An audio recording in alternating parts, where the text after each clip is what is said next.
Assalamualaikum warahmatullahi wabarakatuh. Perkenalkan nama saya Sinilma Ramawati dengan NIM 2019 Di sini saya akan menjelaskan sebuah jurnal tentang pengaruh konsentrasi pelarut N-heksana pada analisis lemak babi terhadap produk pangan olahan.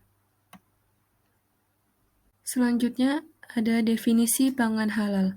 Pangan halal adalah pangan yang tidak mengandung unsur atau bahan yang haram, atau dilarang untuk dikonsumsi umat Islam, baik yang menyangkut bahan baku pangan termasuk pangan segar, bahan tambahan pangan, bahan bantu atau penolong lainnya, termasuk bahan pangan yang diolah melalui proses rekayasa genetika dan iradiasi pangan, dan yang pengelolaannya dilakukan sesuai dengan ketentuan hukum agama Islam.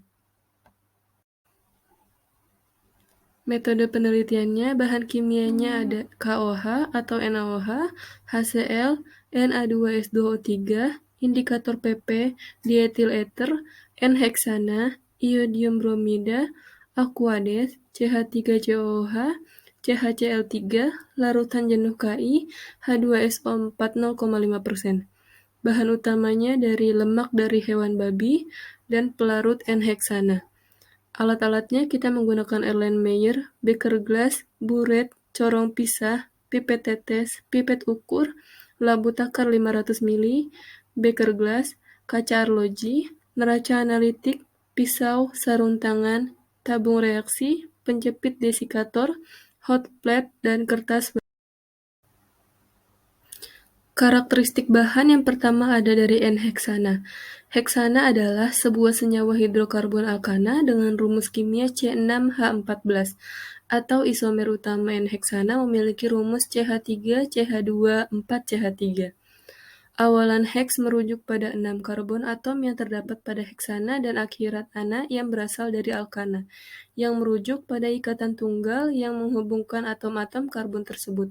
Seluruh isomer heksana amat tidak reaktif dan sering digunakan sebagai pelarut organik yang inert. Heksana juga umum terdapat pada bensin dan lem sepatu, kulit, dan tekstil. Dalam keadaan standar, senyawa ini merupakan cairan tak berwarna yang tidak larut dalam air. N-heksana dibuat dari hasil penyulingan minyak mentah di mana untuk produk industrinya ialah fraksi yang mendidih pada suhu 65-70 derajat Celcius. Heksana digunakan di laboratorium untuk mengekstrak minyak dan lemak.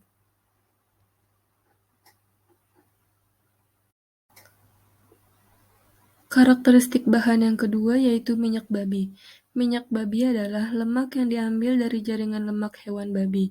Babi adalah hewan monogastrik dan simpanan lemak mereka menyerupai asupan makanan, sehingga derajat ketidakjenuhan lemak babi ditentukan oleh jumlah dan komposisi asam lemak dari minyak dalam makanan yang mereka makan. Lard adalah salah satu turunan babi yang dibuat dengan dua cara, yakni dengan rendering basah atau rendering kering. Pada rendering basah, lemak babi direbus dalam air atau uap pada suhu tinggi, dan lemak babi yang tidak dapat larut di air disaring dan permukaan campuran. Pada industri lemak ini dipisahkan dengan cara sentrifugasi. Pada rendering kering, lemak diberikan panas tinggi dalam panci atau oven tanpa air.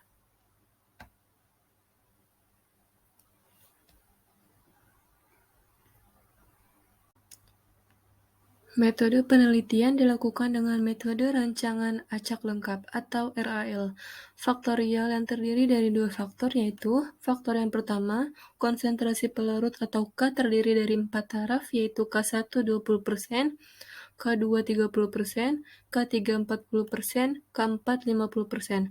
Faktor yang kedua yaitu berat sampel atau B terdiri dari 4 taraf yaitu B1 10 gram, B2 20 gram, B3 30 gram, dan B4-nya 40 gram. Banyaknya kombinasi perlakuan atau TC adalah 4 kali 4 sama dengan 16, maka jumlah ulangan atau N adalah sebagai berikut. TCN dikurang 1 sama dengan 15, 16N kurang 1 sama dengan 15, 16N kurang 16 sama dengan 15, 16N sama dengan 31, N sama dengan 1,937. Dengan dibulatkan menjadi N sama dengan 2. Maka untuk penelitian ini dilakukan ulangan sebanyak 2 kali.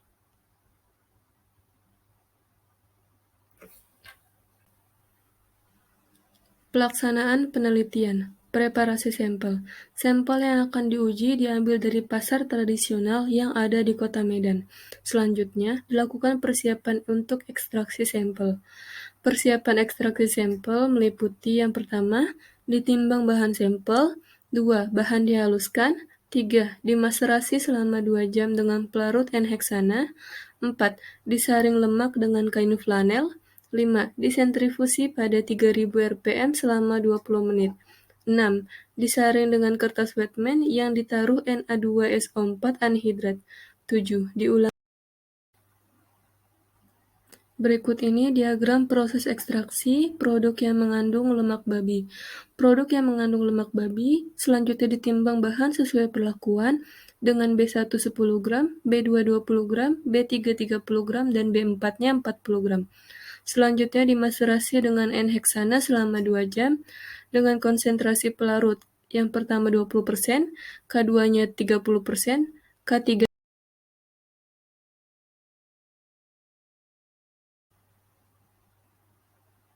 Titik kritis penelitian ini yaitu yang pertama, konsentrasi N-heksana memberikan pengaruh yang berbeda nyata pada taraf P kurang dari 0,01 terhadap berat jenis, indeks bias, titik leleh, bilangan iodium, dan bilangan penyabunan. Yang kedua, berat sampel memiliki pengaruh yang berbeda sangat nyata pada taraf P kurang dari 0,01 terhadap berat jenis, indeks bias, titik leleh, bilangan iodium, dan bilangan penyabunan. Yang ketiga, interaksi konsentrasi N-heksana dan berat sampel memberikan pengaruh berbeda tidak nyata terhadap jenis, indeks bias, titik leleh, bilangan iodium, dan bilangan penyabunan.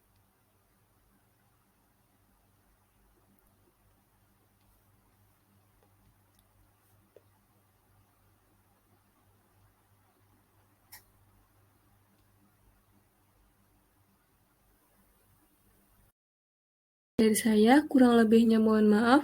Wassalamualaikum warahmatullahi wabarakatuh.